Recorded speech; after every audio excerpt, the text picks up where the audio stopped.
Hi my loves, welcome back to my channel. I'm Jessica Alexandria of behatilife. Thank you so much for tuning in. I hope that this video finds you well. I hope that it reaches you with perfect timing. I know so many of you guys are tuning in every week to get these weekly messages, these weekly forecasts, and these intuitive message shares that I've been pulling, and I am so grateful for you and I'm so happy for that. I've really had a lot of lightning bolt revelations coming through to me lately, and something that I'm so grateful for is that my tribe, the Bahati Vibe tribe, you guys have been with me by my side throughout this entire process, and you know that I've been evolving. I have been evolving so much. I have been shifting so much in such a small amount of time, and I have not been doing this alone. You guys have been with me by my side, and some of you guys a little closer to me than others, meaning like you've been reaching out, you've been making yourself known in your comments and sharing your stories and sharing your testimonials and things that you've been going through. And I can't tell you how much that means to me, because as I'm pulling these cards and as I'm pulling these messages and I'm sharing them with you, they also apply to my own life, my own space, and things that I'm going through. And reading your journey and reading your stories and the things that you're going through, it really helps me. It makes me feel like we're all in this together. This truly is a tribe. And I can also see how some of you guys are really connecting with each other, and we have this group, we have this family unit. So I'm just really in a space right now of like emotional gratitude, and I want to say thank you so much. One other thing too is that I bumped into some of you guys yesterday, so we're going to be linking up later on in New Orleans. We're going to be doing a walking tour together, and I'm so grateful for that.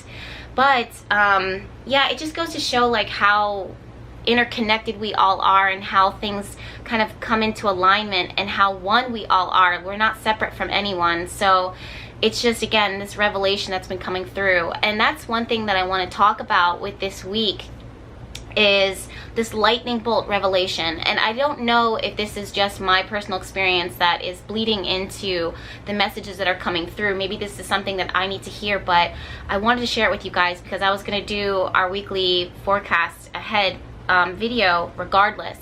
But this is really resonating with me, and I want to share this message. That being said, I really feel like I am steering away from astrology just for this moment right now.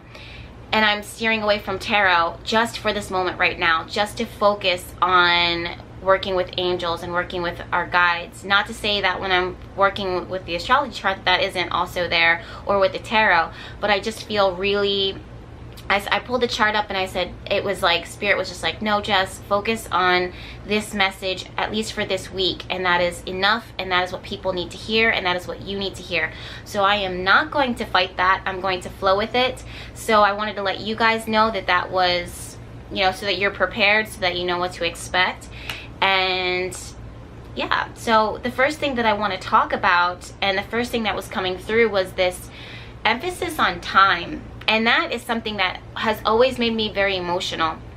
Oh wait, before we get started, I do want to say, I know so many of you take notes, and I want you to be able to take notes, but I really want you to sit for a moment and listen to this message first before you take notes. And I too, I journal. I've been doing a lot of journaling. That's been my saving grace for a long time. But for this time being, at least for the first time that you watch this video, I just want us all to be present. And I want us to be able to connect with this message. And then afterwards, if you feel called to, come back, listen to it a second time, and then you can take notes as far as what this week will bring. But for right now, let's just be in a space present right now, just me and you and Franklin. Franklin's on my lap. And let's just absorb this message and see what comes through, and then we can take from it as far as resources and stuff like that. But let's just receive, okay? So the first thing that I want to say, and the first thing that came through, is the word time. And that has been something that has always provoked emotion in me. I would always get anxious as a child when I would sit with myself and feel like I had this overwhelming, looming feeling of, we don't have enough time. We're running out of time. There's not enough time here. And I always wanted to grasp, and I wanted to connect with my family specifically, to connect with my dad, to connect with my mom, to connect with my aunt, my baby cousin. and with my friends, but I always wanted to go back to my family. My family was everything to me. And it was like there was not enough time for me. Like I could always just sit there, and that in those moments they felt so good for me. They felt so fulfilling. And even after I left, I'm like, I just can't wait. Even if I was going into my room after spending time with my family, watching a movie or watching TV together, or cooking a meal or whatever, I just couldn't wait to go to bed and to wake up so that I could spend more time with my family. And one thing that still makes me emotional today, and I'm still trying to understand why, is why time makes me emotional, why it makes me feel like we're running out of time. And that's something that came through for this message for this week, is our focus on time. And it's not that time is running out. We understand, and Spirit wants us to know that time is precious. You know, time is all that we have, and it's passing. But knowing that we can't rush it, we can't slow it down, we have to stay present. And with that, everything that you are doing in this moment, in the next moment, this time that we're spending together, you and I, and you taking the time out of your day to listen, to recharge your batteries, to connect with me, to connect with Spirit, so that you can have more guidance and more clarity and more direction as you move, as you choose, like with how you choose to spend the rest of your days moving forward for the rest of this week. All of that boils down to time. And there is this emphasis that I'm feeling, and as I'm saying this now, it feels very powerful. It feels very like I'm being hugged by the universe. I feel like I'm being hugged and guided at the same time. It's like this blanket of energy comes around me, is like pushing me this way and pushing me in this direction. And it is partly because it is my time now. It is a part of this journey. It's a part of this cycle. But we have to stay present in this moment. We have to stay present in the current status quo, or not the current status quo, but what it is that we have here, regardless of what it looks like, regardless of what it feels like. We just have to sit with it. We have to observe. Spirit is saying so clearly to us that it's not that we are running out of time. We are right where we need to be. There is this connection to creation, and it's like we're caught in a web, or we've been caught in a web. And if you're part of the Bahati Vibe Tribe, and if you've been following my videos and listening to me, you've been hearing me talk about this void space that is dark and infinite and almost like being suspended, and time is neither moving nor is it standing still. It's just this like weird time lapse. And a lot of you guys, after I said that, and I've been saying that for the last 2 weeks almost, and this is like the 3rd week that it's happened, and of course the power of number 3. But you know, I've been saying, like, it's like we're in this void space, and you guys are resonating with it, and it makes sense and it clicks.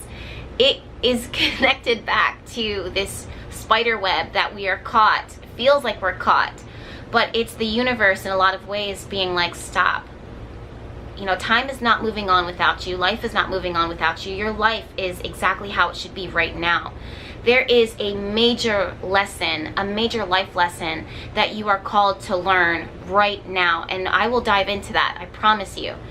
But there's a major life lesson that you need to learn, that you need to experience. And your time, it's not that we don't want you to see it as life is moving forward or this train is moving on without you, and you're missing these opportunities, and you're missing the next job opportunity, the next big thing, your next love of your life. Your time is running out. That's not at all what is happening. What is happening is that there will always be, in this cycle of our lives, there will always be a moment where we have to be present, we have to be still, and in that stillness we have to be steady. It's very human to have fear and to get shook and to have anxiousness or depression in that void space where you're wondering, am I coming, am I going, am I missing, am I being fulfilled right now? How do I fulfill myself? What are the next steps? What is the next thing that is that I do? It's like being caught in this web, and every intention, every thought, every moment, every person that you pass, every decision that you make, it creates this web and this big spider web. And this is all of these things that you've created over time. And whatever it is that you create, whether it's something that's making you happy or something that you thought you wanted but it might have been an illusion, whatever it is, it's there to serve a purpose, to teach you. And that is why the universe, God, our angels, our guides, our ancestors call us into that web, in the center of that web, to be stuck, to be stucketh, and to be still, and to see what it is that we have created, that we have co-created with the universe, with the divine, at right now, at that moment. And when you are stuck in that, it's not a punishment. There is no judgment. There is no judgment of you that is happening. So if the universe and the divine is not judging you, then don't, by all means, don't judge yourself. You're meant to be caught and stuck or still. But the word that is coming through is you're meant to be steady. And in that grounding, in that centering, and you being in the center of this web, you are going to see all that you have created. This is an opportunity for you to see how you've been using your time. This time that is so precious. This time that is so limitless, but also limited at the same time. This infinite, message that we've been experiencing time and time again. It's like how everything is so connected, and this infinite web, But you're meant to be still and steady, and to examine how you have been spending your time up until this point. And if there isn't a looming, the word is looming, if there's a looming dread, a looming doubt, a looming desperation, a looming need, a looming desire, then there is a revelation that needs to occur. Like a lightning bolt, like I said in the start of this video, it comes in like a lightning bolt that provides awareness to you. And it's in that moment that you will decide, in that quiet being suspended. It almost reminds me of like a suspension tank. I don't know if you guys have ever done that before, but I have. And pretty much what it is, it's you sit in this tank, this saltwater tank, and you float. And there's a timer that is set there, so maybe you'll be in there for an hour and 30 minutes, maybe 2 hours. But there's no sound. It's supposed to cut you out from all sound, all, smells. But I could smell the salt water. You're just kind of suspending there and just floating. And it's like being in the womb. So you're just kind of floating there. And that's essentially what I'm seeing in this void space that for so many of you guys you've been in, or one area of your life has been in. It just seems like it's not really going anywhere. Like time just stops ticking. And it's not a punishment. It's not that you've done anything wrong. It's just you're at the end of that cycle. So you're meant to sit there. You're meant to be steady within that. And you're meant to be still. And instead of doing, and instead of pretending, and instead of acting and pretending like or calling out, and maybe even you might be calling out to the universe and feeling like you're not hearing anything. Or maybe you call out to the divine, or call out to the divine within yourself, and it's like an echo. And it's because you're not meant to do anything but be still and to hear. And that's the end of that cycle for you. So without even pulling the Wheel of Fortune card, which I do have the tarot cards here, without even pulling the Wheel of Fortune card, that is the energy that I'm seeing within the tarot, is this Wheel of Fortune, this hermetic mode, this number 9, and then we're moving into the 10. We're moving into creation. We're moving into this birthing. But before we are birthed, before we are given the clock kind of resets itself and you're on this new journey, you need to be still and have that revelation, that bolt of, is there this, again, the word that's coming through is looming. Is there this looming despair that I've been experiencing, this looming depression, this looming desire, this looming needing, this whatever this is? If that is there, then I need to observe it and see it, and to examine myself in the abyss. And that's the thing within within darkness, is that when you sit within darkness, you don't hear anything. Everything is canceled out. Distractions, you feel lonely, you feel isolated, because spirit wants you to be still and be in that almost like a sacred tent where you are isolated from the others and you are healing. Some of you guys feel like you're bleeding out. Some of you guys are sweating it out. Some of you guys are crying it out. But it's very much, or calling it out, or laughing it out, But there's this sweating process, this purification process that's happening as you're separate from the others, and separate from expectations, separate from your working, this constantly churning and moving forward in this space, right? So the lesson that I'm seeing for us is that without realizing it, it's almost like we've called in things that are not authentic to us, or things that don't serve us. And the universe wants us to see that. The divine wants us to see that and say, look, when you are in that silence and in that darkness, we are going to give you a light, a tiny light. And that light is not there to show you the way out. It's there to provide a reflection. When this light shows up, we want you to look at it. We want you to examine it. It's just enough light so you can see your own reflection, to see the truth of your being, to see the truth of how you've been feeling. You are not called to run away from it. You're called to be present with it, to examine it, to see it, to observe it, and to learn from it. And from that, from what you see, from what you're feeling, you are going to have a revelation. You're going to see and feel that there's this aspect of within yourself that still needs to be healed. You don't approach that with judgment. You approach it with love and compassion. You're going to see that, okay, this job that I've been doing or how I've been spending my time is not a part of my purpose. And despite my fear, I am going to make a step, a change to move in this direction. You are going to see that there is a void, and that void within your life needs to be filled, not with meaningless things, but purposeful things. The one thing that you, or the few things, one or a few things that you've been focused on, that you've had your eyes set on, is not ultimately what the universe wants for you, what divine wants for you, or even what you would want for yourself. It may seem that way because to you, this vision is the perfect thing, but that perfect thing that you see for yourself, or that perfect thing, that perfect person, that perfect relationship, that perfect job, it was only a desire based upon a limited perception, if that makes any sense. So when you sit with yourself, you will see that if you actually were to move into this next cycle with that thing, your odds of being happy and fulfilled would actually be slim to none. And by observing that, you would see that there is a space within that that kind of needs to be released, along with an aspect of yourself that needs to be released, so that your perception can change, so that you can evolve, so that you can co-create something bigger for yourself. And that is going to be the biggest revelation, because again, for so many of us, we've been seeing, okay, this is what I want, I know this is what I want, this is who I am. But when you are stuck in this void space, in this spider web, and you're steady in it, and this light shows just enough to reflect the image of yourself and the image of your desires, and you sit with that, you'll see, okay, I thought this is what I wanted, but this was only a precursor. This was only a example. This was a mirror almost of what it was that I do truly want. And because of that, I need to learn to loosen my grasp of this and to call in those aspects of what it was that I desired, that I saw that I desired, but also I need to reroute a little bit and call in these aspects, but also with this to complete the bigger picture. Do you see how much of a blessing that is?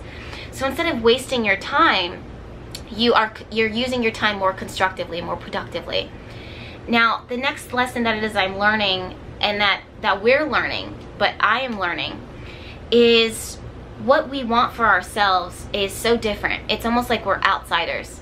We have to do things by ourselves, for ourselves. It's very Aquarius energy. It's very much striking out. It's very much being propelled by a bigger force. It's very much Aquarius and Pisces is how I'm seeing it, where it's like this movement that is bigger than your body. And basically what I'm seeing is this blooming that is happening in this space of total sensitivity, total vulnerability, and that is what you are relentless with. What is the one thing that you will not give up on? Sometimes, okay, let me take a step back. What is the one thing that you simply will not give up on? For me, it's the idea of family and having health within the family and love. And I am also co-creating the family of my future. But who is the best partner to do that with? This image that I may have originally thought for this person or this thing, or the way that I wanted my life to look like, or how I wanted to live, it may change. But what I haven't given up on is the idea of family. So it's this idea of what I thought I wanted is shifting, and it's clicking into place by my lessons, by these things that I've experienced. And that is the revelation. And in order for me to be authentic and to honor what God has for me and what the divine has for me, I have to be honest with myself and to let go sometimes when what I thought I desired is not truly what it is that I want, or what I thought I desired has aspects of what it is that I truly desire. And I have to learn from that experience, let go of it, but call it out somewhere else. That will trigger a lot of feelings of abandonment, a lot of feelings of lack, and a lot of feelings of frustration, disappointment, feeling disillusioned. But it's not. What it did, how you should look at it, and how the universe is calling you to look at it, and how divine is calling you to look at it, is see it as a lesson. And that is why it was placed into your life, was to show you that, yes, you called this in because we are getting closer to this dream thing, this vision of you discovering what God has for you. What is it that you will not let go of? That is there for a reason. You won't let go of it for a reason. This dream, this desire of your heart.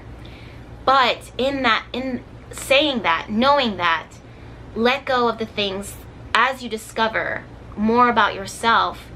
It's not all or nothing, and that you want to be flexible with how much you're learning in order to manifest what is perfect and divine for you. And that is what an aspect of how you're going to be spending your time here on earth. And it's not punishment, it's not judgment.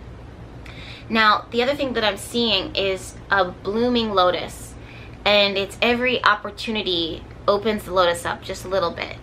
And while you're being opened, it's very vulnerable. Of course, how could it not be? So it can be painful, and sometimes it can be painless, because that's just how everything is. So I'm seeing this blooming lotus that is continuing to open and continuing to learn how to thrive with these experiences. And you're learning a lot about yourself and your progress and what is that you want and your path and your purpose. So the message of the lotus, that's what I want to sit with, because the lotus is symbolic of moving from the darkest moments of your life, the muckiest moments of your life, and somehow not allowing that to bleed into the essence of the purity of your being, to not bleed into your faith. And somehow the murky muckiness of it is a part of the magic. It's a part of the miracle. I feel as though divine is divine, and the divine within you is divine, because somehow, some way, miraculously, something blooms despite the odds, despite it looking like something could ever come from this. Something beautiful can ever be born from it. That is what makes God God. That is what makes divine so divine. That is what makes you so miraculous and so much of a miracle, because it's like, how could this happen? And just like looking at everything, how could this thing that I won't give up on, how can it bloom? How can it exist? How can I experience this? How can it come to me if it wasn't a miracle? And that is divine. Like divine and the universe and the internal you, that miracle within yourself, it has every desire to prove itself to you so that you believe in it. And knowing that, that is what I'm seeing, is that in this darkness, it's really almost making me emotional. And I'm saying this with conviction, because I feel this. Like, I feel this in my gut. I feel this in my sacral. I feel this in my heart. And I feel it in my crown chakra. I feel it so true, and it is real. Like, I don't know how else to describe it. But somehow, in this dark muckiness, you are called to not give up on faith. And it is okay if your faith gets a little rocky and questionable, because it happens to the best of us. But you are called to be in this space where, right now, this light that you are seeing, this little glimmering, this little glint, is going to not pull you out of the darkness, but it's you're definitely being birthed new. And with that, for some of you guys, it might be a little longer depending on your chart, but depending on your natal chart, because timing is different for every single one of us. But it's starting. We're on the 3rd week, and this is the 3rd week of being born. I don't need the charts right now. In fact, I was called not to look at the chart. I was called not to look at the chart for clarification and for confirmation, probably because it might not be written in the stars in that way. It might be written to something bigger than that. Do you know what I mean? So it's not that we need to look for it, because if we were to look for confirmation, if we were to look for the fact to support us, we would doubt it, we would second guess it, and we need to rely on faith alone. But just like the lotus comes from the darkness, and just like it comes from the muckiness, and it doesn't even make sense for it to be that beautiful and floating so untouched on the surface of this swamp water, and just like you have been in this darkened space, and it doesn't even make sense for you to arrive as the whole unique pure version of you, the sacred version of you, or it doesn't even make sense for you to go through all that you've gone through and to still receive love and to be able to give love in the way that you do, in the way that you will. It's like it doesn't even make sense. Like, it doesn't even make sense, but that is the part of the miracle, and that is what you are going to receive. And it all comes from this moment of this revelation. It all comes from this moment of being suspended, the hanged man that we kept seeing, just being stuck in this limbo, just swinging back and forth, waiting. Wait till I share with you guys the vision that I had the other day for myself while I was doing tarot. All right, my loves, so that's the message. That was pretty long, but you guys know I'm not going to take shortcuts. I'm not going to give you less than what it is I think that you deserve. And that is also why I wanted you to take time and to not write notes and to not take notes, even though I very much recommend taking notes and journaling. I do it myself. But I have cards here pulled for you, and they are coming directly from the Oracle, and they resonate and they support what it was that I just said and that message that I just shared with you guys. Now you can take notes. Now you can pull out your journal.